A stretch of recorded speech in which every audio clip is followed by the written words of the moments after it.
So the next one is 14-6. You have Seaside Company. The question is, what amount was paid for operating expenses? What amount was paid for operating expenses?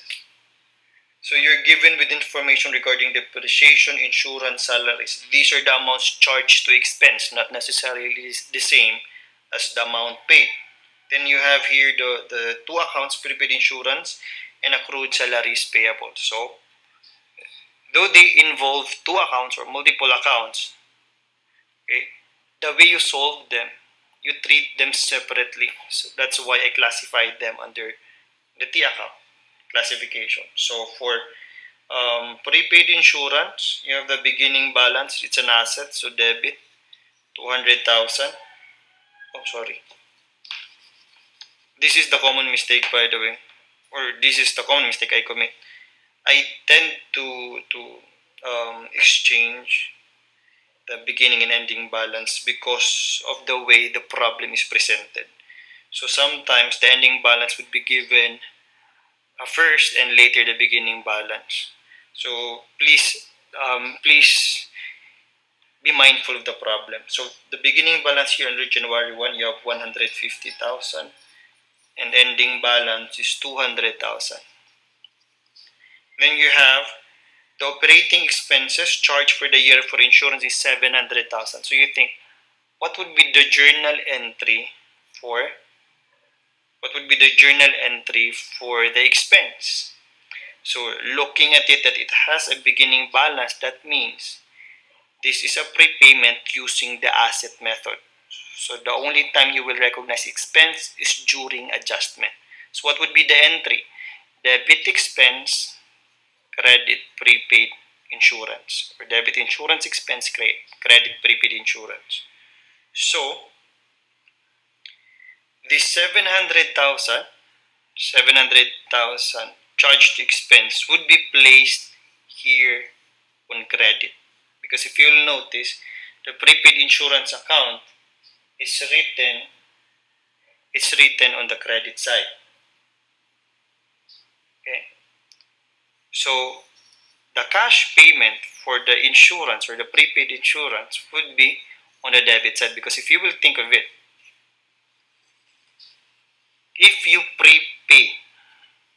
if you pay in advance, the journal entry would be debit prepaid insurance, credit cash. If you'll notice, every time you pay cash, you debit prepaid insurance. Okay? So if you're looking for the cash payment, then you look for the debit side of the prepaid insurance. So that's 700,000 plus 200,000 minus 150,000. You have a balance of 750,000 cash payment for prepaid insurance. Now for accrued salaries payable, it's a liability account. So beginning balance would be on the credit side. That's 120,000. And then ending balance is 100,000. According to the given, the salaries expense recorded for the year is 1,500,000. 1,500,000. Now what would be the journal entry if you recognize an expense without paying it? So debit salaries expense and credit accrued salaries payable. So if you'll notice, salaries payable was credited. So this time the salaries of 1,500,000 will be placed on the credit side. Now if you're looking for the cash payment, what would be the entry if there's a cash payment relating to salaries payable? That would be debit salaries or accrued salaries payable, credit cash. So you see, every time it involves cash, salaries or accrued salaries payable is debited. So if you're looking for the cash payment, then you look at the debit side of the salaries payable. So 15 plus 120,000 minus 100,000, you will have 1,520,000 cash payment for salaries. So all in all, you have 1,520 plus 750,000. Answer would be bravo 2,270,000. Now take note of the question. The question is, what amount was paid? What amount was paid for operating expenses? And that is 2,270,000 as what we have determined. However, if the question asks, what is the total operating expenses, you should include depreciation expense. Even if the depreciation expense does not include any cash payment, it still should be recorded as an expense. So you need to add if the question is total operating expense. Okay. Now what about doubtful account expense? Does it follow you have to record also doubtful accounts expense given that you will record depreciation expense? The answer is no, because if you're using cash basis of accounting, you will not have any AR. So if you don't have any AR, then you will not have any doubtful accounts, and so you will not have doubtful accounts expense. But again, for depreciation expense, you should record it. Okay, it should be included in the computation of total operating expenses. The question was, what amount was paid? That's why we only include the cash payment for insurance and cash payment for salaries payable. So the next problem is 14-11. That is Kalapan Company. There are 4 questions.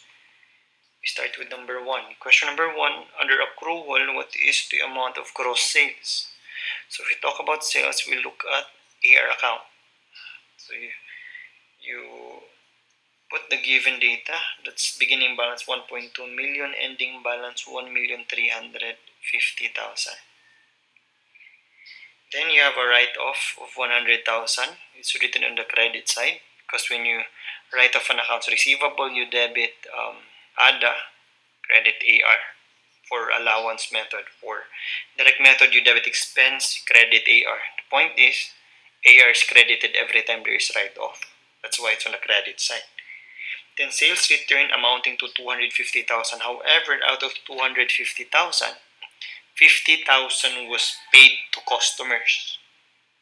So it's still a sales return. However, it does not affect AR. So what we only record a sales return concerning AR is 200,000. Then you have a collection of 8 million and a sales discount amounting to 500,000. So we're looking for the credit sales because it's under accrual basis of accounting, so credit sales.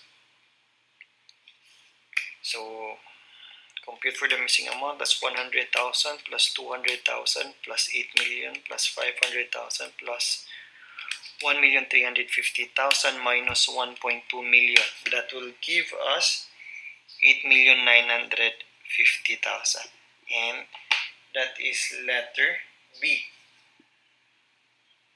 Letter B. Okay. And then number 2, under accrual, what is the amount of net sales? So you have 8,950,000 deduct sales returns and allowances and sales discounts. Sales returns and allowances amounts to 250,000. Take note, this time we include 50,000 because we are not limiting to the AR, the account. Okay, so we include all sales return, 250,000, and then we also deduct sales discount amounting to 500,000. So 8,950,000 minus 750,000, that's 8.2 million. And that is letter B. So that's for number 2. For number 3 and 4, you basically just have to follow the same method, the same format, same formula. We have accounts payable, beginning balance on the credit side, that's 1,500,000. Ending balance on the debit side, 1,850,000. Purchase returns amounted to 400,000, of which an amount of 100,000 was received from supplier. So net, we only record, we only record 300,000 on the debit side. And then cash payments to trade creditors amounted to 5 million with the purchase discount amounting to 200,000. So you have credit purchases 300,000 plus 5 million plus 200,000 plus 1,850,000 minus 1.5 million.